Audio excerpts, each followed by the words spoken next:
দেখছেন ক্যামেরা তো ঘুরে গেছে আপনার দিকে মনে হয়। ওকে, জুম করে নেন আরেকটু সাইড থেকে পুরাটাই জুম করে নেন।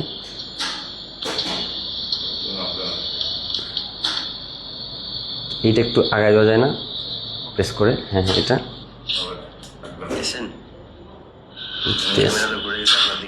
চলবে। জুম করে নেন আরেকটু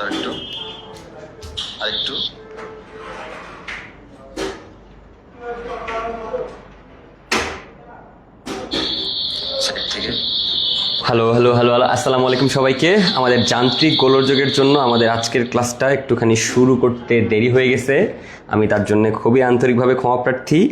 আমাদের আজকের ক্লাসটা শুরু করতে একটুখানি দেরি হয়ে গেছে, আমরা 15 মিনিট পরে আমাদের ক্লাসটা শুরু করতেছি। তো আজকে আমরা মূলত আমাদের ডেইলি সায়েন্স ক্লাসের ভৌত বিজ্ঞান টপিকটুকু নিয়ে কথাবার্তা বলা শুরু করব। আপনারা সবাই জানেন যে বিসিএস পরীক্ষাতে ঠিক 15 মার্কসের আমাদের যে সায়েন্সের অংশটুকু আছে বা বিজ্ঞানের অংশটুকু আছে সেখান থেকে কোয়েশ্চেন আসে। তো আমরা আজকে জাস্ট একটা টপিক নিয়ে কথাবার্তা বলা শুরু করব এবং আমি শুরুতে আমার পরিচয় দিইনি। আমার নাম হচ্ছে মুনিম শাহরিয়ার, আমি পড়ালেখা করেছি তড়িৎ ও কম্পিউটার কৌশল, ইলেকট্রিক্যাল অ্যান্ড কম্পিউটার ইঞ্জিনিয়ারিংয়ে রুয়েট থেকে। এবং এখানে আমার হাতে যে বইটা দেখা যাচ্ছে এই যে আমাদের জর্জের MP3 ডেইলি সায়েন্স বই, এই বই থেকে আমরা একটা টপিক কভার করব আজকে। এবং এই টপিকের উপরে আমি শুরুতে আপনাদেরকে যে বিজ্ঞান যে আসলে ডিরেক্ট মুখস্থ না করে আপনি বুঝে বেশ কিছু জিনিস পড়ে ফেলতে পারবেন, আমরা ঠিক এভাবে একটু পড়ালেখাটা করার চেষ্টা করব। তো শুরুতেই আমরা যেই টপিকটুকু নিয়ে কথাবার্তা বলা শুরু করব সেটা হলো এই যে আজকের যে টপিক অর্থাৎ ভৌত বিজ্ঞানের মধ্যে আমরা এই বইটা খুললে ঠিক এই বইটার আমরা যদি একটু দেখি, এই বইটার ঠিক 53 নম্বর পেজে মেকানিক্স বা বলবিদ্যা নামে একটা অধ্যায় আছে এবং তার পরবর্তীতে আছে মহাকর্ষ অভিকর্ষ অর্থাৎ মহাকর্ষ গ্রাভিটেশনাল ফোর্স বলে একটা চ্যাপ্টার আছে। এই চ্যাপ্টার দুইটা মূলত আমরা একটু কভার করবো। আমাদের মেইন টার্গেট থাকবে আমরা আগে বলবিদ্যা চ্যাপ্টারটাকে আজকে কভার করব, অ্যান্ড দেন আমরা এই বলবিদ্যার পরবর্তীতে একটু সময় পেলে আমরা মহাকর্ষ অভিকর্ষের অংশটুকু কভার করব কিছুটা। তো চলেন আমরা শুরু করতেছি আমাদের আলোচনা। আমরা শুরুতে একটা অ্যাস্থেটিক ক্লাস নিব ইনশাআল্লাহ। আপনারা একটু সবাই আমাদের সাথে থাকবেন, আমাদের সাথে একটু কোঅপারেট করার চেষ্টা করবেন। আমরা শুরুতেই এখান থেকে আগে বেসিক বুঝবো, বেসিক বোঝার পরে পরবর্তীতে আমরা এগুলোর উপরে ঠিক কেমন প্রশ্ন এসেছিল সেই প্রশ্নগুলো দেখবো। তারপর আমরা দেখবো যে আমরা বেসিক বোঝার পরে যে প্রশ্নগুলো সলভ করতেছি সেই প্রশ্নগুলো এক্স্যাক্টলি সলভ করতে পারতেছি নাকি পারতেছি না। তো আমরা আমাদের আলাপ আলোচনায় চলে যাব। তো শুরুতে আমাদের বলের চ্যাপ্টারের আলাপ আলোচনাতে যেতে গেলে আমাদের বেশ কিছু জিনিসপত্র একটু পড়ে ফেলা লাগবে। আমাদের শুরুতে একটু বেগ, গতি, সরণ, দ্রুতি এগুলো নিয়ে একটু কথাবার্তা বলা লাগবে। তো শুরুতে আমরা একটু দূরত্ব নিয়ে কথাবার্তা বলতে চাই। দূরত্ব জিনিসটা অ্যাকচুয়ালি কি, চলেন আমরা একটু দূরত্ব নিয়ে কথা বলি। হোয়াট ইজ দূরত্ব কি? ধরেন ভাইয়া আপনি হাঁটাহাঁটি করতেছেন, আপনি এখানে দাঁড়ায় আছেন, এখান থেকে হাঁটতে আপনার অবস্থান এতে, আপনি আগাতে চলে গেছেন বিতে। এই যে দেখেন তো আপনি আপনার অবস্থানের পরিবর্তন করছেন না? তাহলে আপনার অবস্থানের পরিবর্তন হয়েছে না? আপনি ছিলেন এতে, চলে গেছেন বিতে, তাহলে এ থেকে বিতে যাওয়ার ফলে আপনার অবস্থানের পরিবর্তন হয়েছে। এই যে আপনার অবস্থানের পরিবর্তন, এই অবস্থানের পরিবর্তনটুকু হচ্ছে দূরত্ব। তাহলে অর্থাৎ আমি যদি বলি আপনাকে যে আপনি এ থেকে বিতে হাঁটতে চলে গেছেন, আপনার অবস্থানের পরিবর্তন হচ্ছে 5 মিটার, তাহলে আপনার অতিক্রান্ত দূরত্ব হলো 5 মিটার। সিম্পল। তাহলে দূরত্ব কি? দূরত্ব হলো অবস্থানের পরিবর্তন। তাহলে অবস্থানের পরিবর্তন সহজে বললে এটা একটু মনে রাখেন, এটা ডিরেক্ট MCQতে আসতে পারে। দূরত্ব কি? দূরত্ব হচ্ছে অবস্থানের পরিবর্তন। তাহলে বলেন যদি পরীক্ষায় প্রশ্ন আসে দূরত্বের ইউনিট কি, দূরত্বের একক কি? দূরত্বের একক হচ্ছে, বুঝতেই পারতেছেন, তাহলে আপনি কি দিয়ে মাপতেছিলেন বলেন তো? আপনার যে অবস্থানের পরিবর্তন এ থেকে বি, এটা মাপতেছিলেন কি এককে? মিটার এককে। তাহলে দূরত্বের আমাদের যে একক সে এসআই এককটা হচ্ছে ভাইয়া মিটার। একটু মনে রাখতে হবে দূরত্বের এসআই ইউনিট হচ্ছে মিটার, এটাকে আমরা এম দ্বারা প্রকাশ করি। এবার আপনার চাকরির পরীক্ষাতে আসতে পারে যে এই যে দূরত্বের যে মাত্রা, যে কোনো কম্পিটিটিভ এক্সামে আসতে পারে দূরত্বের মাত্রা সমীকরণ কি? বলেন? দূরত্বের একক কি? মিটার। আর দূরত্বের একক যেহেতু মিটার, এই মিটার যে এককটা আছে, এই মিটার আসলে কার একক? দৈর্ঘ্যের একক। দৈর্ঘ্যের ইংরেজি প্রতিশব্দ কি বলেন তো দেখি? লেন্থ। তাহলে লেন্থের ফার্স্ট লেটার এল থেকে এটার মাত্রা আমরা মূলত এল দ্বারা ডিফাইন করে থাকি। এটার মাত্রা হচ্ছে এল। এবং মনে রাখবেন রাশি হিসেবে দূরত্ব হচ্ছে স্কেলার কোয়ান্টিটি, অর্থাৎ এটার কোনো দিক নাই। এটা মনে রাখবেন, দূরত্ব শুধুমাত্র মান আছে কিন্তু কোনো দিক নাই। এবার আমরা একটু কথা বলবো স্মরণ নিয়ে। তাহলে আমরা যে জর্জের বইটা আছে সেখানকার এই টপিকগুলো কভার করতেছি। স্মরণ, হোয়াট ইজ স্মরণ? স্মরণ হচ্ছে সোজা বাংলায় বললে নির্দিষ্ট দিকে অবস্থানের পরিবর্তন। তাহলে দূরত্ব ছিল শুধুমাত্র অবস্থানের পরিবর্তন, আর স্মরণ হচ্ছে নির্দিষ্ট দিকে অবস্থানের পরিবর্তন। অর্থাৎ আপনি যদি বলেন আপনি যে কোনো একটা জায়গা থেকে, ধরেন একটা গাছতলা থেকে আপনি হাঁটতে হাঁটতে আপনার উত্তর দিকে আগায় গেছেন 5 মিটার, বা আপনি নির্দিষ্ট একটা দিকে আপনার স্কুল থেকে বের হয়ে বা আপনার বাসা থেকে, ধরেন আপনি আপনার বাসা থেকে বের হয়ে আপনি দক্ষিণ দিকে হাঁটতে হাঁটতে চলে গেছেন 10 মিটার। এই যে নির্দিষ্ট দিকে আপনার অবস্থানের যদি পরিবর্তন হয় সেটাকে আমরা বলি মূলত স্মরণ। তাহলে স্মরণ কি? স্মরণ হচ্ছে নির্দিষ্ট দিকে অবস্থানের পরিবর্তন। নির্দিষ্ট দিকে অবস্থানের পরিবর্তন, অবস্থানের পরিবর্তন, পরিবর্তন। ওকে, এইটুকু একটু মনে রাখবেন। তাহলে আমরা কি পড়লাম? আমরা পড়লাম দূরত্ব। দূরত্ব মানে অবস্থানের পরিবর্তন, আর স্মরণ হলো নির্দিষ্ট দিকে অবস্থানের পরিবর্তন। সুন্দর মতো করে একটু মনে রাখতে হবে, নির্দিষ্ট দিকে অবস্থানের পরিবর্তন। এখন আসেন, এটারও একক মাত্রা কি আসবে দেখেন, এটারও একক কি আসবে বলেন? আবারও কিন্তু অবস্থানের পরিবর্তন, হোক না সেটা নির্দিষ্ট দিক, বড় অবস্থানেরই তো পরিবর্তন। সুতরাং এটার একক কি আসবে? এটার একক কিন্তু ভাই মিটার আসবে। তাহলে এটা একটু মনে রাখতে হবে, এটার ইউনিট দাঁড়াবে আপনার মিটার।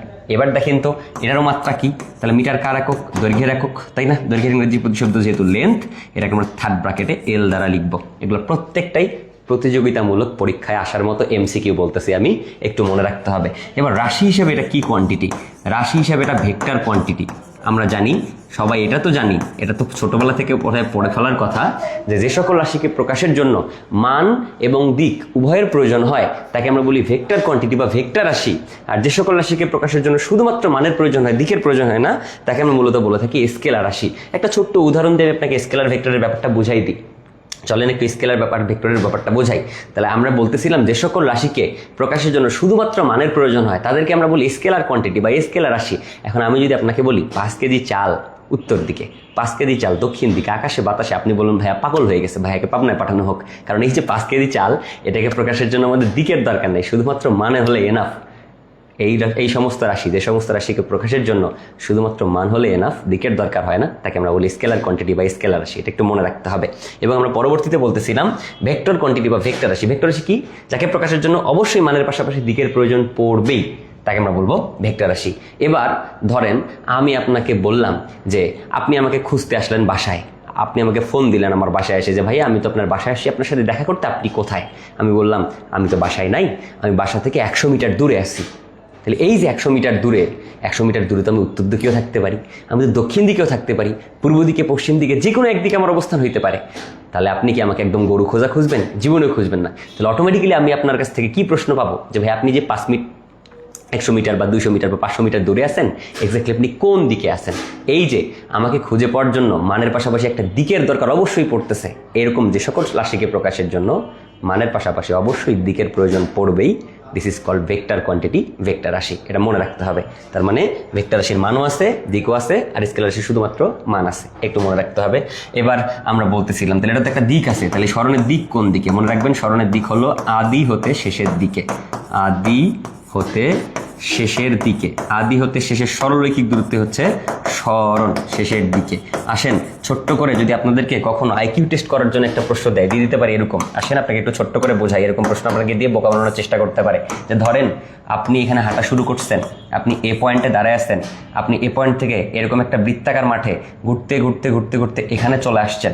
ধরেন এই মাঠের ব্যাসার্ধ হচ্ছে 5 মিটার। আপনাকে বলল আপনার অতিক্রান্ত দূরত্ব কত এবং আপনার স্মরণ কত, এটা চেয়ে বসলো। আপনি এখানে দাঁড়ায় আছেন, এ থেকে হাঁটতে হাঁটতে পুনরায় এতে আসছেন, আপনার অতিক্রান্ত দূরত্ব কত এবং স্মরণ কত, এই প্রশ্ন দিয়ে দিলাম। এবার আপনি একটু ঠান্ডা মাথায় চিন্তা করে বলেন তো, আপনি এতে ছিলেন, ঘুরে ঘুরে ঘুরে ঘুরে আবারও পুনরায় এতে আসছেন, তাহলে আপনি যেখানে ছিলেন সেখানে আসছেন না? তাই বলেন তো আপনার আদি যেখানে শেষও কিন্তু সেখানে। আমি আবারও বলছি, আপনি যেখানে ছিলেন ঘুরে আবারও সেখানেই আসছেন, তাহলে আপনার আদি যেখানে শেষও সেইখানে। তার মানে আপনার স্মরণ কত? স্মরণ হলো 0। এটা মনে রাখতে হবে। স্মরণ মানে আদি থেকে শেষের সোজাসুজি দূরত্ব। এবার একটা জিনিস বলেন, এইখান থেকে আপনার অতিক্রান্ত দূরত্ব কত? আপনি যখন এ থেকে ঘুরে ঘুরে বিতে আসছেন, আপনার অতিক্রান্ত পথের যে দৈর্ঘ্য সেটাই হলো আপনার অতিক্রান্ত দূরত্ব। তাহলে বলেন তো আপনি ঘুরে ঘুরে এখান থেকে এখানে আসছেন, আপনারা ম্যাথে জানেন যে আপনি বৃত্তাকার পথ বরাবর এখানে চলে আসছেন, ম্যাথে এইটা পড়ছেন, বৃত্তাকার পথের অতিক্রান্ত দৈর্ঘ্যকে কি বলা হয়? বৃত্তের দৈর্ঘ্যকে তার পরিধি বলা হয়। তাহলে আপনার অতিক্রান্ত দূরত্ব কত? আপনার অতিক্রান্ত দূরত্ব হলো এই বৃত্তাকার পথের পরিধির সমান। পরিধির সূত্র হলো 2πr। তাহলে এখানে বসাই দিলে 2πr, এই মানগুলো বসাই দিয়ে আপনি ক্যালকুলেট করে ফেলবেন। 2π এর মান 3.1416 ইন্টু আর এর মান 5 মিটার, অর্থাৎ 5 দুগুণে 10, 10 ইন্টু 3.1416 মানে আপনার দূরত্ব হলো প্রায় 31.4 মিটার। এবং আপনার সরণ কত, যেহেতু আদিও একই জায়গায় আপনার শেষও একই জায়গায়, তাহলে সরণের মান হলো 0 মিটার। এটা একটু মনে রাখতে হবে। তাহলে চমৎকার একটা জিনিস আমরা পড়ে ফেলছি দূরত্ব এবং সরণ নিয়ে। এবার চলেন আমরা পরবর্তী অংশে কথা বলবো আমাদের দ্রুতি ও বেগ নিয়ে। হোয়াট ইজ দ্রুতি এবং হোয়াট ইজ বেগ। চলেন, দ্রুতি জিনিসটা কি, ভেলোসিটি অ্যান্ড স্পিড এই জিনিসটা কি, আমরা এটা নিয়ে একটু কথাবার্তা বলতে চাই। ওকে, তো এখান থেকে এমসিকিউ কি কি আসতে পারে আমি একটু বলে দিয়ে চলে যাব। এবার শুরুতে আমরা দ্রুতি নিয়ে কথা বলবো। দ্রুতি জিনিসটা অ্যাকচুয়ালি কি? দ্রুতি জিনিসটা হচ্ছে, এখান থেকে আপনাকে বুঝতে হবে, ধরেন আপনি এখানে দাঁড়ায় আছেন, হাঁটতে হাঁটতে আপনি ছিলেন এতে, চলে গেছেন বিতে। এবার বলেন তো, আপনি যখন হাঁটতে হাঁটতে এ থেকে বিতে চলে গেছেন ভাইয়া, আপনি কি চোখের পলকে চলে গেছেন? ডেফিনেটলি না, আপনার তো একটা টাইম লাগছে, তাই না? তো ধরেন এ থেকে বিতে যাওয়ার ফলে আপনার অবস্থানের পরিবর্তন হয়েছে এস, কত এস পরিমাণ। এসের মান থাকতে পারে 5 মিটার 10 মিটার কিছু একটা। তো আপনার এ থেকে বিতে যেতে একটা টাইম লাগছে ডেফিনেটলি, আপনার ধরেন টাইম লাগছে টি পরিমাণ। তাহলে এখন আপনি বলেন তো, তাহলে এ থেকে বিতে আপনার অতিক্রান্ত দূরত্ব কত? এ থেকে বিতে যাওয়ার সময় আপনার অতিক্রান্ত দূরত্ব হচ্ছে এস, এবং এই এস পরিমাণ দূরত্ব অতিক্রম করতে টাইম লাগছে টি সেকেন্ড। তাহলে বলেন টি সেকেন্ডে অতিক্রান্ত দূরত্ব কত? টি সেকেন্ডে অতিক্রান্ত দূরত্ব, টি সেকেন্ডে অতিক্রান্ত দূরত্ব হচ্ছে এস। তাহলে বলেন এক সেকেন্ডে অতিক্রান্ত দূরত্ব কত হবে? 1 সেকেন্ডে বা একক সময় অতিক্রান্ত দূরত্ব হবে এস বাই টি। আর কোনো একটা বস্তুর, কোনো একজন ব্যক্তির একক সময়ের অতিক্রান্ত দূরত্বকে আমরা বলি আমাদের দ্রুতি। তাহলে মনে রাখতে হবে। সহজে বলেন তো ভাইয়া, এখানেই মুখস্থ করে আপনাকে ফিল করাই। তাহলে দ্রুতি মানে কি? দ্রুতি মানে কোনো একটা বস্তুর একক সময়ের অতিক্রান্ত দূরত্ব। আই রিপিট, একক সময়ের অতিক্রান্ত দূরত্ব, এটা মনে রাখতে হবে। তাহলে এটা সূত্র কি পাইলাম? এটা সূত্র পাইলাম v is equal S by T. অর্থাৎ বাংলাতে বললে, আপনার সূত্রটা বাংলাতে মনে রাখবেন, আর পরীক্ষাতে আসতে পারে ডিরেক্ট সূত্র, যে নিচের কোনটি দ্রুতির সূত্র। তাহলে দ্রুতি ইজ ইকুয়াল দূরত্ব ডিভাইডেড বাই সময়। একক সময় হওয়ার কারণে আমরা মোট সময় দ্বারা ভাগ করব। এবার বলেন এটার একক কি দাঁড়াবে? বলেন দেখি, এটার একক, দূরত্বের একক আমরা জানি মিটার, সময়ের একক সেকেন্ড, এই সেকেন্ডও পড়ে গেলে হবে পার সেকেন্ড। সূত্র এটার একক হবে metre per second, metre per second. আশা করি বুঝছেন। একটু ভেঙে দেখায় আপনাদেরকে যদি বুঝতে কষ্ট হয়। মিটার, সময়ের একক সেকেন্ড, সেকেন্ডের উপরে 1, সূচক লগারিদম তো করছেন ম্যাথে আপনারা জানেন। এই 1 যদি উপরে উঠে যায় তাহলে হবে মিটার ইনভার্স 1 বা মিটার পার সেকেন্ড। দেখেন, চাইলে এটার একক থেকেও সংজ্ঞা দেওয়া সম্ভব। মিটার পার সেকেন্ড, পার শব্দের অর্থ প্রতি। তাহলে প্রতি সেকেন্ডে যত মিটার দূরত্ব অতিক্রম করবে তাকে বলতেছি আমরা দ্রুতি। এবার আসেন এটার মাত্রাতে আসেন। বলেন দেখি এটার মাত্রা কি দাঁড়াবে? বলেন আপনারা এখান থেকে দেখতে পাচ্ছেন দ্রুতির এককের মধ্যে দুইটা টার্ম আছে, একটা হচ্ছে মিটার, একটা হচ্ছে সেকেন্ড। মিটারের মাত্রা কি? মিটার আপনারা সবাই জানেন, দৈর্ঘ্যের একক মিটার, দৈর্ঘ্যের ইংরেজি প্রতিশব্দ লেন্থ। এখান থেকে আমরা লিখি এটার মাত্রা এল। এবার দেখেন সেকেন্ড, সেকেন্ডের ইংরেজি প্রতিশব্দ কি বলেন? সেকেন্ডের ইংরেজি শব্দ হচ্ছে, সেকেন্ডকে আমরা ইংরেজিতে প্রকাশ করলে কি বলি? তাহলে সেকেন্ড কার একক? সেকেন্ড হচ্ছে, সরি একটু ভুল বলছি, একটু ঠিক করে নেবেন। সেকেন্ড হচ্ছে সময়ের একক। সময়ের ইংরেজি শব্দ কি বলেন? টাইম। সুতরাং এটার মাত্রা হলো টি, এটাকে আমরা টি দ্বারা ডিনোট করি। তাহলে এল টি ইনভার্স, তাহলে এটার মাত্রা হচ্ছে এরকম। একটু মনে রাখতে হবে। তাহলে এই তো এতটুকু মনে রাখবো আমরা। দেন আমরা মনে রাখবো রাশি হিসেবে, এটা কি রাশি? রাশি হিসাবে এটা হচ্ছে গিয়ে স্কেলার রাশি। কেন স্কেলার রাশি বলতে পারেন যে ভাই এটা কেন স্কেলার? কারণ এখানে দেখেন দূরত্ব স্কেলার, আমরা একটু আগে পড়ে আসছি, দূরত্ব একটা স্কেলার রাশি। আর সময়ের কোনো দিক আছে? আপনি কি বলেন যে 10 সেকেন্ড উত্তর দিকে 10 সেকেন্ড দক্ষিণ দিকে? না, সময়ের কোনো দিক নাই, সময় স্কেলার রাশি, দূরত্ব স্কেলার রাশি। আমরা কোনো একটা ক্লাসে এটা নিয়েও কথা বলবো যে কোনটা স্কেলার রাশি আর কোনটা ভেক্টর রাশি হয়। আপাতত এটা মনে রাখেন, দূরত্ব সময় দুইটা স্কেলার হওয়ার কারণে এটা রাশিটা হয়ে যাবে স্কেলার রাশি। এবার চলেন আমরা আমাদের পরবর্তী আলাপ আলোচনায় চলে যাব। আমরা কথা বলবো বেগ নিয়ে। হোয়াট ইজ বেগ? বেগ জিনিসটা কি? তো বেগ হচ্ছে দ্রুতি যেমন একক সময়ের অতিক্রান্ত দূরত্ব, তেমনি বেগ হচ্ছে একক সময়ের অতিক্রান্ত সরণ।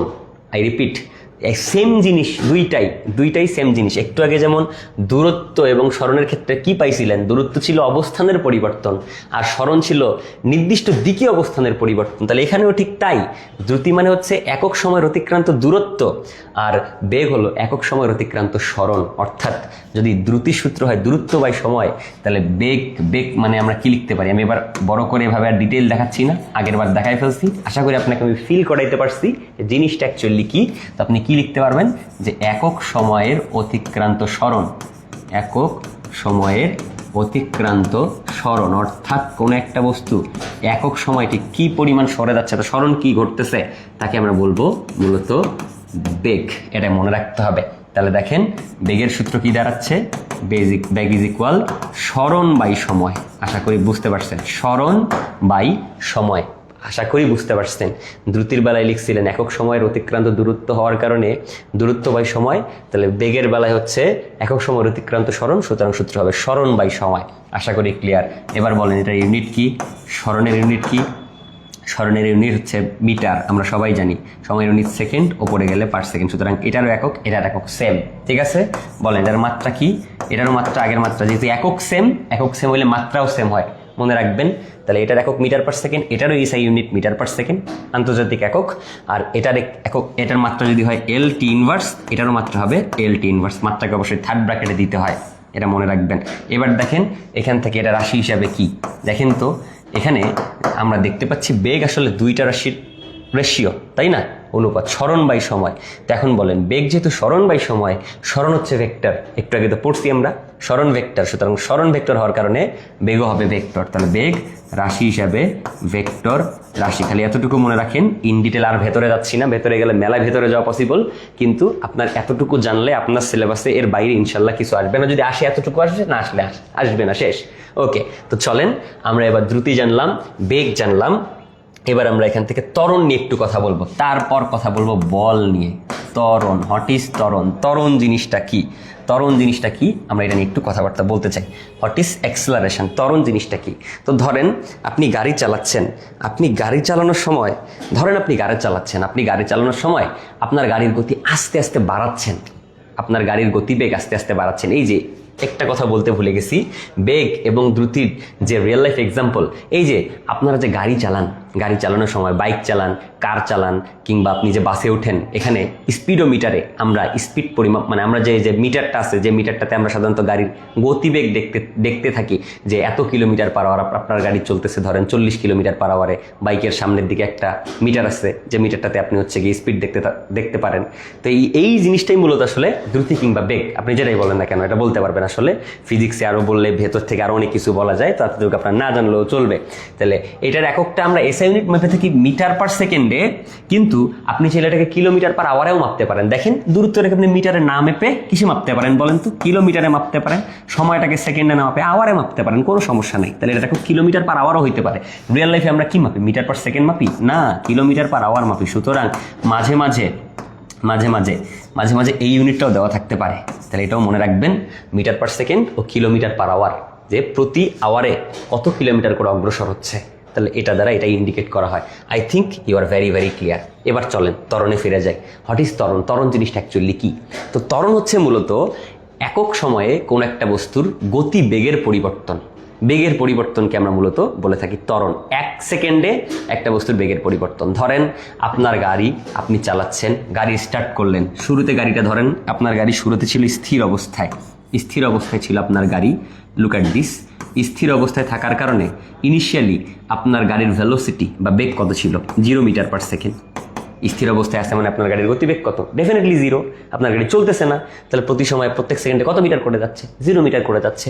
এবার ধরেন আপনার গাড়ির গতিবেগ বাড়ছে 1 সেকেন্ড পর, ধরেন এই অবস্থান থেকে এই অবস্থানে আসতে লাগলো 1 সেকেন্ড। তো 1 সেকেন্ডে এই পজিশনে আসার পর আপনার গাড়ির গতিবেগ হয়ে গেছে ধরে নেন 2 মিটার পার সেকেন্ড। হয়েছে? 0 মিটার পার সেকেন্ড থেকে 1 সেকেন্ড পরে 2 মিটার পার সেকেন্ড। এবার এখান থেকে আরও 1 সেকেন্ড গেল, আরও 1 সেকেন্ড পর আপনার গাড়ি ধরেন এখানে চলে আসলো, আপনার গাড়ির গতিবেগ আস্তে আস্তে আপনি এক্সিলারেটরে চাপ দিচ্ছেন। আপনারা যারা মোটর বাইক চালান কিংবা গাড়ি চালান, আপনারা গাড়ির এক্সিলারেটরে যখন চাপ দেন তখন আপনার গাড়ির গতিবেগ আস্তে আস্তে বাড়তে থাকে। তাহলে শুরুতে ছিল 2, আপনি দেখেন যে কিলোমিটার, যে আমরা যে সাধারণত গতিবেগটা মিটারটা দেখতে থাকি, যে মিটারে আপনার গাড়ির গতিবেগ ক্রমশ বাড়তে থাকে। তাহলে ধরেন আপনার গাড়ির গতিবেগ ছিল শুরুতে 2, কিছুক্ষণ পর হয়ে গেল 1 সেকেন্ড পর আবার হয়ে গেল, মানে 1 সেকেন্ড, অর্থাৎ 1 সেকেন্ড 2 সেকেন্ড পর হয়ে গেল 4, 3 সেকেন্ড পর ধরে নেন হয়ে গেছে যে 6, 4 সেকেন্ড পর 8, এরকম করে বাড়তেছে গতিবেগ। তাহলে 3 সেকেন্ড পর হয়ে গেছে 6, 4 সেকেন্ড পর হয়ে গেছে ধরে নেন 8 মিটার পার সেকেন্ড। অর্থাৎ আমি যদি বলি, আরেকভাবে দেখাচ্ছি না, 1 সেকেন্ড পর শুরুতে ছিল 0, 1 সেকেন্ড পর হলো 2, 2 সেকেন্ড পর 4, 3 সেকেন্ড পর 6, 4 সেকেন্ড পর 8। তাহলে বলেন তো বেগটা কত করে বাড়তেছে প্রতি সেকেন্ডে? বেগটা অ্যাকচুয়ালি কত করে বাড়তেছে প্রতি সেকেন্ডে? বেগটা 2 2 2 2 করে বাড়তেছে। তাহলে একক সময় বেগের পরিবর্তন কত? পরিবর্তন বলতে কিন্তু আমরা বৃদ্ধিও বোঝাই, হ্রাসও বোঝাই। তাহলে একক সময় বেগের পরিবর্তন কত? একক সময় বেগের পরিবর্তন হচ্ছে 2 2 করে চেঞ্জ হচ্ছে। সুতরাং ওদের ত্বরণের মান হবে এখান থেকে 2। তাহলে ত্বরণ মানে কি? ত্বরণ মানে অন্য কিছুই না, ত্বরণ মানে হচ্ছে একক সময়ে বেগের পরিবর্তন।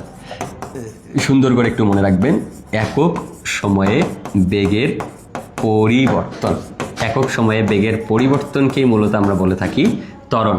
অর্থাৎ একক সময় বেগ যতটুকু বাড়বে অথবা যতটুকু কমবে সেটাকে আমরা মূলত বলে থাকি ত্বরণ। তাহলে এই ত্বরণ আবার 2 প্রকার হইতে পারে, এটা একটু মনে রাখবেন।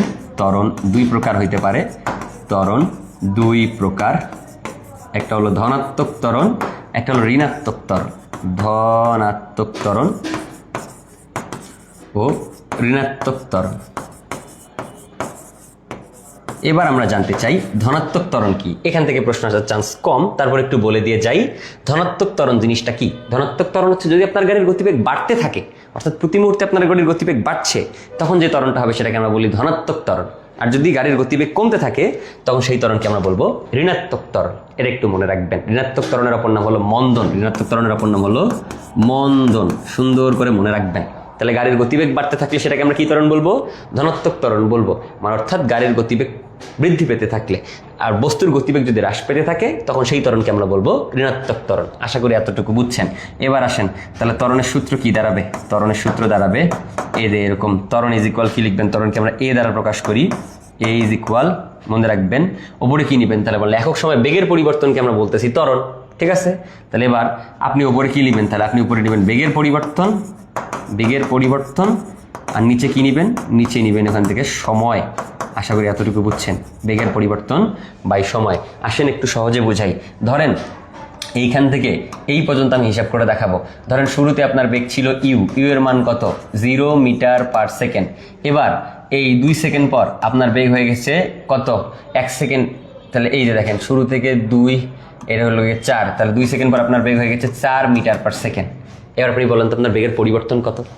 শুরুতে ছিল 2 সেকেন্ড পর হয়ে গেছে 4, 2 সেকেন্ড পর হয়ে গেছে 4। তাহলে বলেন, আমি ঐকিক নিয়ম করে আপনাকে জিনিসটা ফিল করাবো। তাহলে 2 সেকেন্ড পর 4 হয়ে গেছে, তাহলে আপনি একটু ফিল করে জাস্ট বলেন তো আপনার বেগের পরিবর্তন কত? 0 থেকে 4 পরিবর্তন হয়েছে কত? 4 না? বুঝতে পারেন নাই মনে হয় নাকি? আরেকটু ফিল করাই সহজে বিষয়টা বুঝেন। আপনি ধরেন লুডো খেলতেছেন, লুডো খেলার সময় আপনার গুটিটা আছে 2 এর ঘরে।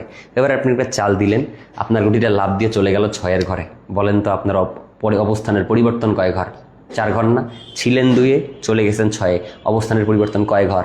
4 ঘর। বুঝতে পারলেন? আপনার অবস্থানের পরিবর্তন হচ্ছে 4 ঘর। তাহলে এই যে অবস্থানের পরিবর্তন বের করার জন্য কি করা লাগবে? শেষ থেকে আদিকে বিয়োগ করা লাগবে। তাহলে এখানে কি আপনার শেষ বেগ, আপনার এখানে শেষ বেগ হয়ে গেছে কত? 4, আদি বেগ কত? 0। তাহলে আপনি বলেন আপনার বেগের পরিবর্তন হয়েছে কত? 0 থেকে 4 কত হয়েছে? 4 পরিবর্তন। এটা কেমনে বের করলেন? কাকে থেকে কাকে মাইনাস করে? ভি থেকে ইউকে মাইনাস করে। তাহলে বেগের পরিবর্তন কত? বেগের পরিবর্তন হচ্ছে 4। ঠিক আছে, বেগের পরিবর্তন হচ্ছে 4। কয় সেকেন্ডে বেগের পরিবর্তন? 4। 2 সেকেন্ডে বেগের পরিবর্তন 4। তাহলে বলেন তো 2 সেকেন্ডে বেগের পরিবর্তন যদি 4 হয়, তাহলে 2 সেকেন্ডে বেগের পরিবর্তন 4, 2 সেকেন্ডে বেগের পরিবর্তন হচ্ছে গিয়ে 4। বেগের পরিবর্তন হচ্ছে গিয়ে 4। তাহলে বলেন তো 1 সেকেন্ডে বেগের পরিবর্তন কত? 4/2 ইজ ইকুয়াল কত? 2 মিটার পার সেকেন্ড। তাহলে এই 1 সেকেন্ডে বেগের পরিবর্তনকে আমরা কি বলি? ত্বরণ। তাহলে ত্বরণের মান 2 আসছে। এখন বলেন আপনি এটা আমি কেমনে বের করলাম?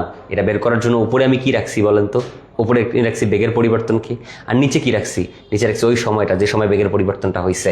তাহলে ওপরে রাখছি আমি এখান থেকে সোজা বাংলা। এবার যদি চলক দিয়ে দেখাই আপনাকে, তাহলে চলক দিয়ে আপনি দেখলে বুঝতে পারবেন। আসেন একটু ফিল করেন, বলেন এখানে ছিল বেগ 0, এখানে ছিল ইউ, এখানে ছিল ভি, তাহলে বলেন বেগের পরিবর্তন কত, ভি মাইনাস ইউ, তাই না? এই ভি মাইনাস ইউ বেগ পরিবর্তন হতে টাইম লাগছে কত, টি সেকেন্ড। তাহলে টি সেকেন্ডে বেগের পরিবর্তন হচ্ছে ভি মাইনাস ইউ, অতএব 1 সেকেন্ডে পরিবর্তন কত, V minus U divided by T. আর 1 সেকেন্ডের পরিবর্তনকে আমরা কি বলি, ত্বরণ বলি। সুতরাং ত্বরণের সূত্র হলো এই যে V minus U by T. এটা একটু মনে রাখতে হবে, A is equal V minus U divided by T. এবার আসেন তো এটার একক কি দাঁড়াবে, চলেন একটু ফিল করেন, এটার একক কি দাঁড়াবে, বুঝে বুঝে বলবেন। তাহলে এটার একক দাঁড়াবে, বেগের পরিবর্তনের একক কি, বেগের একক একটু আগে শিখে আসছেন মিটার পার সেকেন্ড। চিন্তা করেন তো 4 মিটার পার সেকেন্ড থেকে 0 মিটার পার সেকেন্ডকে বিয়োগ করলে কত থাকে, মিটার পার সেকেন্ডই থাকে, তাই না? বেগ থেকে বেগকে বিয়োগ করলে এটার একক থাকবে মিটার পার সেকেন্ড, আর নিচে আসে সেকেন্ড, তাহলে এটার একক দাঁড়াবে মিটার পার সেকেন্ড। অলরেডি উপরে আসে বেগের পরিবর্তনের একক বা বেগের একক, আর নিচে আসে সময়, সময়ের একক সেকেন্ড। এই সেকেন্ড পাওয়ার 1 উপরে গেলে হবে ইনভার্স 1, তাহলে অলরেডি এখানে ইনভার্স 1 আছে, আর একটা ইনভার্স 1 গেলে হবে ইনভার্স 2, তাহলে মিটার পার সেকেন্ড স্কোয়ার। এই যে আই থিঙ্ক বুঝছেন। এবার বলেন তো এটার মাত্রা সমীকরণ কি হবে, এটার মাত্রা সমীকরণ, মিটারের মাত্রা কি, মিটারের মাত্রা হচ্ছে এখান থেকে এ, মনে রাখবেন একটু আগে শেখাইছি মিটারের একক, মিটার কার একক, দৈর্ঘ্যের একক, এটার ইংরেজি প্রতিশব্দ লেন্থ, ফার্স্ট লেটার এল থেকে এটার মাত্রা এল লিখি, সেকেন্ড সেকেন্ড কিসের একক, সময়ের একক, সুতরাং এটার মাত্রা হলো টি, তাহলে টি ইনভার্স 2। মনে রাখবেন রাশি হিসেবে ত্বরণ কি রাশি, ত্বরণ যেহেতু একক সময় বেগের পরিবর্তন, তাহলে বেগ ছিল ভেক্টর, সুতরাং ত্বরণ হবে ভেক্টর রাশি। ওকে, একটু মনে রাখবেন এগুলা, একটু মনে রাখবেন, এটা খুবই দরকারি একটা জিনিস আমরা বলে ফেললাম। আশা করি এতটুকুন বুঝতে পারছেন, এতটুকু বুঝতে কারো কোনো ধরনের কোনো সমস্যা না থাকারই কথা। ওকে, এবার চলেন আমরা চলে যাব আমাদের পরবর্তী কনসেপ্টে, আমরা আমাদের পরবর্তী আলাপ আলোচনাতে চলে যেতে চাই। আমরা পরবর্তীতে আমাদের নিউটনের সূত্র নিয়ে কথাবার্তা বলবো। তো আপনারা সবাই নিউটনকে চিনেন, নিউটন একজন বিখ্যাত সায়েন্টিস্ট। আমরা সবাই জানি ফিজিক্সের মোটামুটি, ফিজিক্সের এমন কোনো খুব কম শাখা আছে ওই সময়ের ক্লাসিক্যাল ফিজিক্সের যে শাখায় নিউটনের কোনো অবদান নাই। নিউটন তার সময়ের ফিজিক্সটাকে একটা অনন্য উচ্চতাতে নিয়ে গেছেন। তো নিউটন বিভিন্ন বিষয়ে সূত্র দিয়েছেন, তার মধ্যে সবথেকে ইম্পর্টেন্ট জিনিস যে আমরা হরহামেশাই ব্যবহার করে থাকি, বহুল ব্যবহৃত, সেটা হলো নিউটনের গতির সূত্র। সেই নিউটনের গতির সূত্র স্যার আইজ্যাক নিউটন দিয়েছেন 1687 সালে। এবং স্যার আইজ্যাক নিউটন একজন ব্রিটিশ বিজ্ঞানী। তিনি কোন দেশের অধিবাসী এটাও কিন্তু আমাদের চাকরির পরীক্ষায় কম্পিটিটিভ এক্সামে আসছিল। মনে রাখবেন 1687 সালে আমাদের ব্রিটিশ বিজ্ঞানী স্যার আইজ্যাক নিউটন তার ফিলোসফিয়া ন্যাচারালিস প্রিন্সিপিয়া ম্যাথমেটিকা, এই একটা অমর বই তার, এই বইটাতে তিনি একটা রেভলিউশনারি চেঞ্জ নিয়ে আসছিলেন। এই বইটাতে প্রথম গতির 3টা সূত্র উপস্থাপন করেন। একটু মনে রাখতে হবে পয়েন্টগুলা। আমরা কি পয়েন্ট বলেছি, আমরা পয়েন্ট বলেছি যে গতির সূত্রের আবিষ্কারক কে, গতির সূত্রের আবিষ্কারক হলো নিউটন, আইজ্যাক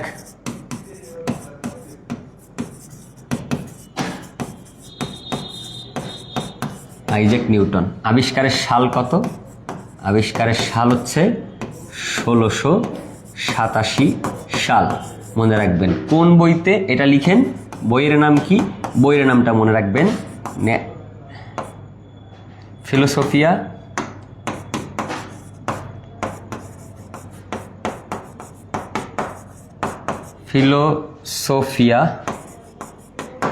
ন্যাচারালিস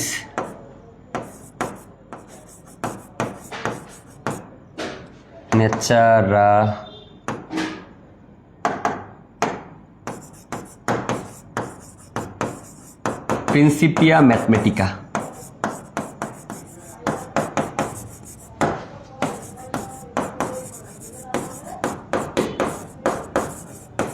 এই বইতে তিনি প্রথম তার যে গতিসূত্র 3টা, সেই গতিসূত্র 3টা এই বইতে লিপিবদ্ধ করেন। একটু মনে রাখবেন গতিসূত্র কয়টি, গতিসূত্র হচ্ছে 3টি, গতিসূত্র 3টি। এটাও আমাদের কম্পিটিটিভ এক্সামে আসছিল। আমি যা বললাম তা কম্পিটিটিভ এক্সামে আসার জন্য খুবই ইম্পর্টেন্ট পয়েন্ট, আপনি মুখস্থ রাখবেন। একটু পরে যখন আমরা কোশ্চেন সলভ করব তখন কোশ্চেনের মধ্যে দেখবেন এগুলো প্রশ্ন আপনি পেয়ে গেছেন, মানে আপনি অলরেডি কোশ্চেন সলভের উপরেই আছেন। একটু জেনে রাখেন। তাহলে আমরা কি পড়বো এখান থেকে, যে আমাদের গতিসূত্র দেন কে? গতিসূত্র দেন sir Isaac Newton. Sir Isaac Newton কত সালে গতিসূত্র দেন? গতিসূত্র দেন 1687 সালে, মনে রাখতে হবে। তৃতীয় কথা হচ্ছে, কোন বইয়ে তিনি এই গতিসূত্রগুলো প্রদান করেন? ফিলোসফিয়া ন্যাচারালিস প্রিন্সিপিয়া ম্যাথমেটিকা, এটা মনে রাখবেন, ফিলোসফিয়া ন্যাচারালিস প্রিন্সিপিয়া ম্যাথমেটিকা, সুন্দর করে এটা মনে রাখতে হবে। এবার পরবর্তীতে এখানে মনে রাখবো গতিসূত্র কয়টি? গতিসূত্র হচ্ছে 3টি। একটা হলো নিউটনের প্রথম সূত্র, একটাকে আমরা বলি নিউটনের দ্বিতীয় সূত্র, একটাকে আমরা বলি নিউটনের তৃতীয় সূত্র। সো প্রথমে আমরা কথা বলবো নিউটনের প্রথম সূত্র নিয়ে, নিউটনের গতির প্রথম সূত্র, নিউটনের প্রথম সূত্র। এখান থেকে পরীক্ষায় প্রশ্ন আসছিল বিগত বছরগুলোতে, আপনি যদি একটু সার্চ করেন তাহলে দেখবেন এখান থেকে প্রশ্ন এসছে। নিউটনের প্রথম সূত্র কি? নিউটনের প্রথম সূত্র হচ্ছে যে ইজি একটা সূত্র, চিন্তা করেন তো। ধরেন আমার এখানে একটা বোতল আছে, এই যে বোতলটাতে আমি পানি খাচ্ছিলাম এতক্ষণ ধরে, সেই বোতলটা দিয়ে আপনাকে আমি উদাহরণটা বোঝানোর ট্রাই করি। ধরেন এই বোতলটাকে আপনি এখানে রাখছেন, রাখার পর আর ধরেন এখানে একটা টেবিল আছে, এই টেবিলটার উপরে আপনি রেখে দিচ্ছেন, এই টেবিলটার উপরে রেখে দিচ্ছেন, এটা একটা টেবিল অ্যাজিউম করেন। এবার চিন্তা করেন তো, এটা একটা বদ্ধ রুমের মধ্যে রেখে দিয়েছেন, ঠিক আছে? বাইরে থেকে কোনো ধরনের কোনো কিছু এসে এটাকে ডিস্টার্ব করতেছে না। আপনি 2 দিন পর, 5 দিন পর, 1 মাস পর, 10 মাস পর, 2 বছর পর, যত সময় পর আসেন না কেন, এটাকে হাত পা গজাবে? বলেন, এটাকে হাঁটতে হাঁটতে অন্য জায়গায় চলে যাবে, না এটাকে এখানেই খুঁজে পাবেন? এটাকে এখানেই খুঁজে পাবেন। কথা বুঝতে পারছি? অর্থাৎ বাইরে থেকে যদি কোনো বস্তুর উপরে বাহ্যিকভাবে বল প্রয়োগ করা না হয়, তাকে টানা কিংবা তাকে ঠেলা না হয়, বল বলতে আমরা সংক্ষেপে বুঝি, মানে বলকে আমরা যদি সংক্ষেপে, আপনারা তো আসলে সায়েন্স মানে একদম সায়েন্সের ইন ডিটেল আপনাদেরকে আর পড়ানোর কোনো সুযোগ নাই, যারা সায়েন্সের স্টুডেন্ট না তাদের উদ্দেশ্যে বল জিনিসটা একটু আপনাকে ফিল করে বোঝাই। বল হচ্ছে সিম্পলি পুশ অথবা পুল, অর্থাৎ টানা কিংবা ঠেলা। কোন একটা জিনিসকে আপনি টানতেছেন কিংবা ঠেলতেছেন, ফিজিক্সের ভাষায় তাকে আমরা বলি বল প্রয়োগ করা। তাহলে এবার আসেন, আশা করি বল জিনিসটা বুঝতে পারছেন।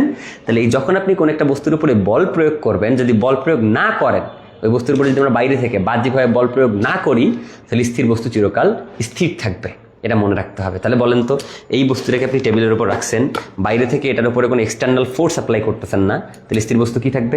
স্থির থাকবে। এটা তো আর এখান থেকে এখানে সরে যাবে না। হ্যাঁ, এখান থেকে এখানে কখন সরে যাবে? যখন আপনি তার উপর একটা ফোর্স দিবেন, যখন তাকে পুশ করবেন, এভাবে এই যে পুশ করলাম, এখান থেকে এখানে সরে গেল। তাহলে এটাই মূলত নিউটনের ফার্স্ট ল, যে কোনো বস্তুর উপরে বাহ্যিকভাবে বল প্রযুক্ত না হলে স্থির বস্তু চিরকাল স্থির থাকে, এবং গতিশীল বস্তু সমদ্রুতিতে, একটু আগে দ্রুতি কি এটা পড়ছেন, সমদ্রুতিতে সরল পথে চলতে থাকে। আপনি চিন্তা করেন তো, আপনি চিন্তা করেন, একটা মার্বেল আপনি গড়াই দিছেন, বলেন একটা মার্বেল গড়াই দিছেন, যতক্ষণ পর্যন্ত বাইরে থেকে ওটাকে ধাক্কা মাক্কা না দিবেন, ওটা কেমন পথে চলবে? সোজা পথেই চলবে, একদম সোজা জায়গাতে গড়াই দেন, তাহলে এটা সোজা পথেই চলতে থাকবে। যদিও এটা কিছুক্ষণ পর বাহ্যিক বল, ঘর্ষণ বলের প্রভাবে সামনে যেয়ে থেমে যাবে, আমরা কোনো একটা ক্লাসে ঘর্ষণ বল নিয়ে কথা বলবো, কিন্তু আপনি যদি মহাকাশে কোনো একটা বস্তুকে ছুঁড়ে মারেন, তাহলে দেখবেন সেটা সোজা পথে, সরল পথে চলে যাচ্ছে। যদি অন্য কোনো বাহ্যিক বল কাজ না করে, তাহলে এটা সোজা পথে, সরল পথে চলতে থাকবে। তাহলে 2টা পয়েন্ট মনে রাখবেন। নিউটন তার ফার্স্ট লতে বলছে, যদি কোনো বস্তুর উপরে বাহ্যিক বল প্রযুক্ত না হয়, তাহলে স্থির বস্তু চিরকাল স্থির থাকবে, এবং গতিশীল বস্তু সমদ্রুতিতে, সমদ্রুতি মানে গতির মান বাড়বেও না, গতি কমবেও না, যে দ্রুতি আছে, যে গতি আছে, সেই গতি বজায় রেখে সোজা পথে চলতে থাকবে, তার পথের কোনো পরিবর্তন করবে না। ভাই খুব সহজ কথাবার্তা না? পথের পরিবর্তন করার জন্য আপনাকে তো বস্তুটাকে হয় টানতে হবে না ঠেলতে হবে। যদি টানা ঠেলা না দেওয়া হয়, তাহলে বস্তু যে পথে যাচ্ছিল সেই পথে যেতে থাকবে। সুন্দর করে এটা মুখস্থ রাখবেন। নিউটনের গতির প্রথম সূত্র, কোনো বস্তুর উপরে বাহ্যিক বল প্রযুক্ত না হলে, কোনো বস্তুর উপরে বাহ্যিক বল প্রযুক্ত না হলে, বাহ্যিক বল প্রযুক্ত না হলে স্থির বস্তু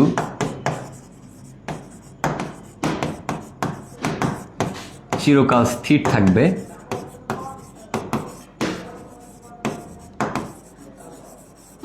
মুখস্থ রাখবেন, এবং গতিশীল বস্তু, যে বস্তু অলরেডি গতিশীল আছে, যদি তার উপরে আপনি এক্সটার্নাল ফোর্স অ্যাপ্লাই না করেন, তাহলে গতিশীল বস্তু সমদ্রুতিতে, অর্থাৎ তার দ্রুতির মানের, তার স্পিড চেঞ্জ হবে না, সমদ্রুতিতে সরল পথে চলবে, পথেরও কোনো চেঞ্জ হবে না, যে পথে চলতেছিল সেই পথে চলবে, পথের ডিরেকশনের কোনো চেঞ্জ করবে না, সরল পথে চলবে। এটাই হলো নিউটনের ফার্স্ট ল। এবার এখান থেকে কম্পারেটিভ এক্সামে বেশ কিছু জিনিসপত্র পরীক্ষাতে আসতে পারে। নাম্বার 1, নিউটনের প্রথম সূত্র কিসের ধারণা দেয়? মুখস্থ রাখবেন, নিউটনের প্রথম সূত্র জড়তার ধারণা দেয়। ডিরেক্ট এই সূত্রটা পরীক্ষাতে দিয়ে আপনাকে জিজ্ঞেস করতে পারে যে নিচে এই সূত্রটি নিউটনের কোন সূত্র? নিউটনের প্রথম সূত্র, দ্বিতীয় সূত্র, তৃতীয় সূত্র, মহাকর্ষ সূত্র দিয়ে দিল ধরেন, তখন আপনাকে সিলেক্ট করতে হবে। সুতরাং সূত্রটা অবশ্যই মুখস্থ রাখা ফরজে আইন, এটা অবশ্যই মুখস্থ রাখবেন। 2 নম্বরে নিউটনের প্রথম সূত্র কিসের ধারণা দেয়? মনে রাখবেন, নিউটনের প্রথম সূত্র জড়তার ধারণা দেয়। প্রথম সূত্র জড়তার ধারণা দেয়, জড়তার ধারণা দেয়। এইটা মাস্ট ইম্পর্টেন্ট একটা কোশ্চেন, এটা অবশ্যই মনে রাখতে হবে, এটা অবশ্যই মনে রাখবেন। নিউটনের প্রথম সূত্র জড়তার ধারণা দেয়, এটা বহুত জায়গায় আসছে, বিশেষ করে যে কোনো কম্পিটিটিভ এক্সামে আসার জন্য এটা খুবই ইম্পর্টেন্ট। প্রথম সূত্র কিসের ধারণা দেয়? আমি স্টার মার্ক করে দিলাম। ওকে, এবার 2 নম্বর পয়েন্টে মনে রাখবেন, এই জড়তা আবার কয় প্রকার?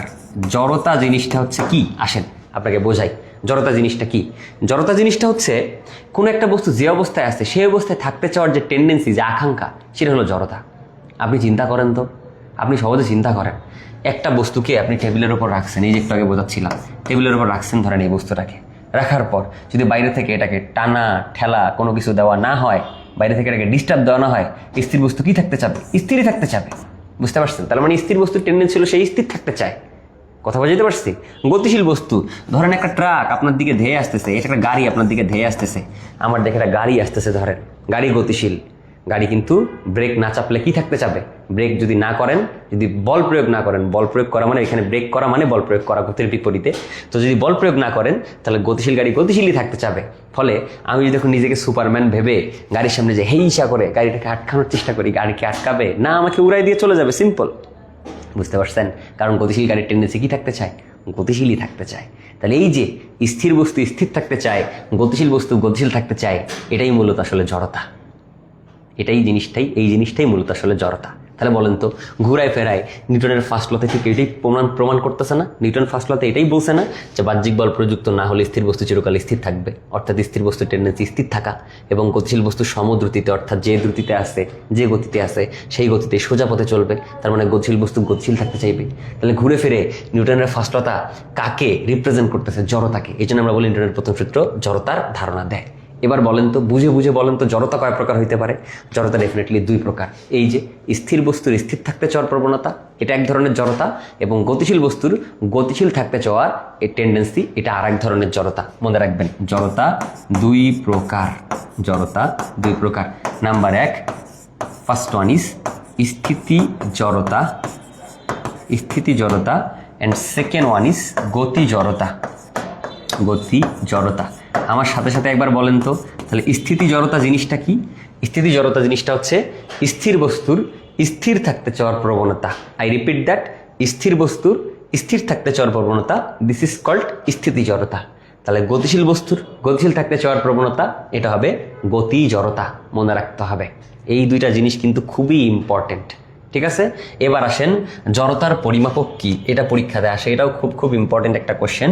জড়তার পরিমাপক কি? আমরা কি দিয়ে বুঝবো? আপনাকে ধরেন আমি 2টা বস্তু দিয়ে দিলাম, 2টা বস্তু দিয়ে বললাম যে এই বস্তুর জড়তা বেশি নাকি কম, 2টা বস্তুর মধ্যে কোনটা জড়তা বেশি আর কোনটা জড়তা কম, এটা আপনি একটু ডিটারমিন করে দেন। তাহলে আপনি কিভাবে বুঝবেন? আসেন তো আপনাকে একটু ফিল করাই। ধরেন আপনাকে আমি 2টা বস্তু দিছি, 2টা বস্তুর মধ্যে এখানে একটা বস্তু রাখছি যেটার ভর হলো 10 কেজি, এখানে একটা বস্তু রাখছি যেটার ভর হলো 100 কেজি। আপনি ফিল করে বলেন তো ভাইয়া, যা পড়াবো সব ফিল করাবো, বলেন, ফিল করে বলেন, এখানে বস্তু রাখছেন 10 কেজি, এখানে বস্তু রাখছেন 100 কেজি। আপনি জাস্ট আমাকে এইটা বলেন, এই 2টা বস্তুর মধ্যে কোন বস্তুটাকে সরাইতে আপনার বেশি কষ্ট করতে হবে? কোন বস্তুটাকে স্থির অবস্থা থেকে গতিশীল করতে, মুভ করতে বেশি কষ্ট হবে? 10 কেজি না 100 কেজি? একটা পাগলও বুঝবে 100 কেজি। বুঝতে পারলেন? তাহলে 10 কেজির তুলনায় 100 কেজিকে সরাইতে আপনার বেশি কষ্ট হবে। তার মানে আমরা বলতেই পারি 10 কেজির তুলনায় 100 কেজি ভরের বস্তুটার স্থির থাকার টেন্ডেন্সি হলো বেশি। তার মানে 100 কেজি ভরের বস্তুটার স্থিতি জড়তা হলো বেশি। বুঝতে পারলেন? আশা করি বুঝতে পারছি। এবার চিন্তা করেন তো, আপনার দিকে একটা বল ধেয়ে আসতেছে 10 মিটার পার সেকেন্ড গতিতে, 10 মিটার/সেকেন্ড গতিতে আপনার দিকে একটা ক্রিকেট বল ধেয়ে আসতেছে। এবার সেম ভেলোসিটিতে আপনার দিকে একটা ট্রাক ধেয়ে আসতেছে। বলেন কাকে থামানো আপনার জন্য কঠিন হবে? ট্রাককে। ডেফিনেটলি আপনি ট্রাককে থামাইতে পারবেন না। বলকে থামাইতে পারলেও ট্রাককে থামানো আপনার জন্য অসম্ভব। তাহলে বলেন এই দুইটা গতিশীল ছিল। বল যেটা ছিল 10 মিটার/সেকেন্ড বেগে গতিশীল, ট্রাকও ছিল 10 মিটার/সেকেন্ড বেগে গতিশীল। কিন্তু কাকে থামাইতে আমাদের বেশি কষ্ট হইতেছে বলেন দেখি? কাকে থামাইতে বেশি কষ্ট হইতেছে? আমাদের ট্রাককে থামাইতে বেশি কষ্ট হইতেছে, কারণ ট্রাকের ভর বেশি। সুতরাং মনে রাখতে হবে, যার ভর যত বেশি সে স্থির থাকলে তো সে তত বেশি স্থির থাকতে চায়, ফলে তাকে সরাইতে তত বেশি কষ্ট হয়। আর সে যদি গতিশীল থাকে তাকে আমাদের থামাইতে বা গতির পরিবর্তন করতে বেশি কষ্ট হয়, অর্থাৎ সে তত বেশি গতিশীল থাকতে চায়, অর্থাৎ তার জড়তা তত বেশি। কারণ স্থির থাকার প্রবণতা, গতিশীল থাকতে চাওয়ার প্রবণতা, এটাই তো জড়তা। সুতরাং আমরা বলতে পারি যার ভর যত বেশি তার জড়তা তত বেশি। তাহলে কোনো বস্তুর জড়তার পরিমাপক কি? জড়তার পরিমাপক হচ্ছে ভর। জাস্ট ফিল করেন, ফিল করে পড়েন, তাহলে আপনি অনেক কিছু শিখতে পারবেন এখান থেকে। প্রশ্ন যদি একটু পেঁচায় দেয় তাও পারবেন। এবার এই জড়তার, স্থিতি জড়তা, গতি জড়তার অ্যাপ্লিকেশানস আছে 2-3টা। আমি একটু অ্যাপ্লিকেশানসটা আপনাকে বোঝানোর ট্রাই করি। একটু ফিল করেন তো। আপনি গাড়ি চলতেছে, এরকম ফিল করছেন? গাড়ি চলতে যেয়ে হঠাৎ করে যখন আপনি ধরেন লোকাল বাসে ট্রাভেল করতেছেন, যারা লোকাল বাসে ট্রাভেল করছেন বা বাসে উঠছেন, লোকাল বাসে তাদের এই এক্সপিরিয়েন্সটা হওয়ার কথা। ধরেন লোকাল বাসে আপনি উঠে জাস্ট দাঁড়ায় ঝুলে যাচ্ছেন। এই মুমেন্টে রাস্তা দিয়ে কোনো কিছু একজন আরোহী পার হচ্ছে, আমাদের গাড়ির চালক ব্রেক কষে দিছে। ব্রেক করে দিলে কি হয়? ব্রেক কষে দিলে কি হয় বলেন? যারা ঝুলে যাচ্ছিল তারা হুড়মুড় করে কোন দিকে ঝুঁকে যায়? সামনের দিকে না? সামনের দিকে ঝুঁকে যায়। এটা মূলত জড়তার জন্য হয়। আসেন কিভাবে হয় একটু ফিল করাই। চিন্তা করেন তো। তাহলে এই যে একটা গাড়ি ধরেন চলতেছে, তাহলে আপনি গাড়ির উপরে বসে আছেন, দেখেন গাড়িও চলতেছে, আপনিও কিন্তু গাড়ির সাথে সাথে চলতে থাকবেন, তাই না? তাহলে আপনি গতিশীল, গাড়িও গতিশীল। এবার যদি গাড়ি হঠাৎ করে থেমে যায় ব্রেক প্রয়োগ করার মাধ্যমে, বল প্রয়োগ করার মাধ্যমে গাড়ি যদি হঠাৎ করে থেমে যায়, আপনি তো গাড়ির উপরে একটু আগে গতিশীল অবস্থায় ছিলেন, এভাবে ছিলেন, তাই না? মুভ করতেছিলেন। তাহলে আপনি গতিশীল ছিলেন। আপনার গতি জড়তা বজায় রাখার জন্য আপনি গতিশীলই থাকতে যাবেন।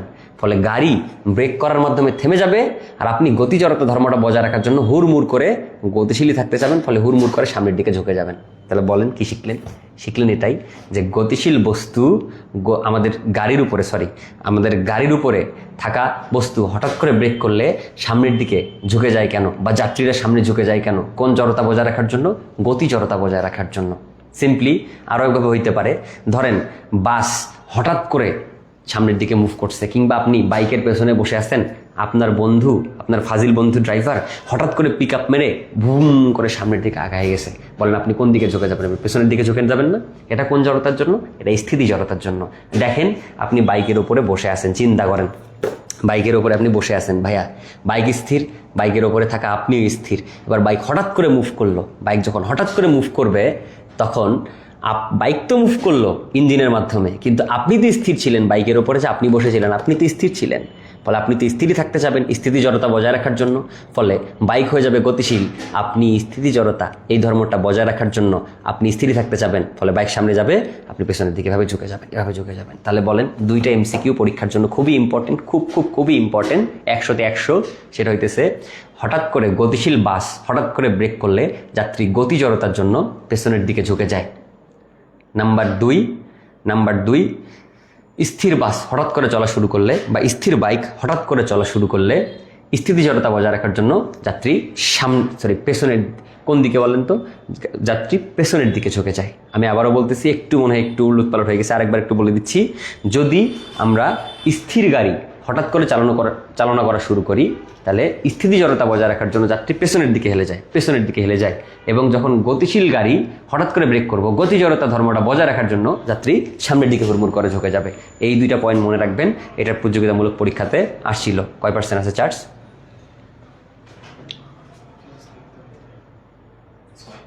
6। তাহলে এটাই ছিল মূলত আমাদের নিউটনের ফার্স্ট লয়ের আলোচনা। তো আজকের লেকচারটা আমরা এতটুকুই রাখবো। আমরা সামনের দিন ইনশাল্লাহ এই টপিকগুলোর উপরে আবারও বিস্তারিত জিনিসপত্র নিয়ে কথাবার্তা বলবো। আজকের লেকচার আমরা এই পর্যন্তই রাখবো। সবাই ভালো থাকবেন, সুস্থ থাকবেন। দেখা হবে আরও কোনো একটা চমৎকার ক্লাসে। আল্লাহ হাফেজ।